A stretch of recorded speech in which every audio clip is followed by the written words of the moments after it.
Bábolya országos minősítő B2 ifjúsági versenyszámban fogunk eredményt hirdetni. Az alappályán 63 induló volt, az összevetésben 17 pályát láthattunk, és közülük győzött Szarka Éva és Pauna Vajta Jelvik Lovasklub. Az összevetésben hibátlan lovaglás 35,42 másodperc alatt. A versenyzőnek gratulál a Vai Pál stílusbíró.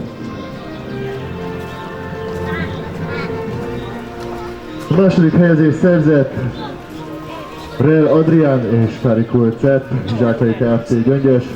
Az összevetésben hibátlan lovaglás 36,87 másodperc alatt.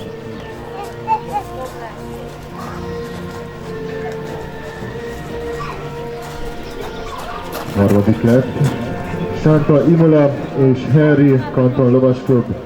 Az összevetésben hibátlan lovaglás 38,73 másodperc alatt.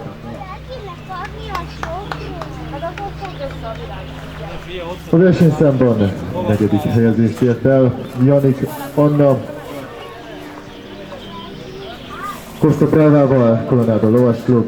Az összevetésben 39,98 másodperc és hibátlan lovaglás. Edzője Janik Attila. Ötödik helyezést ért el Varga Virág Erika és Karina Baracskai Lovasport Egyesület. Edzője Kulcsó Ferenc és Németh István. Az összevetésben hibátlan lovaglás 40,3 másodperc alatt. És a versenyszám hatodik helyezettje lett Haldi Luca Liza és Decadento Bábolna Sport Egyesület. Edzője Szent Ivai Péter. Az összevetésben hibátlan lovaglás 41,17 másodperc alatt. Gratulálunk a győztes párosnak, Szarka Évának és Faunának, valamint az edzőjének, Rejeszki Mártonnak. Kérjük jobb kézre, tiszteletkörrel. Köszöntsék vendégeinket és a versenybíróságot.